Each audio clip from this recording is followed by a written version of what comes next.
Full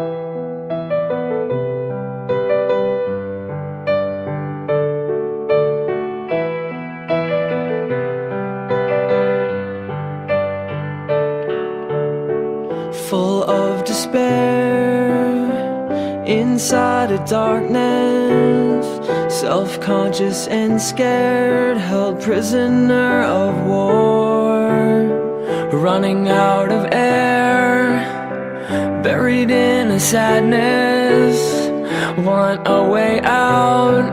of this paralyzing world. In the sound of the cries when a family's loved one dies, it echoes through a vacant room where a young soul still resides. When the night is cold and you feel like no one knows what it's like to be the only one buried in this hole, you can make it to the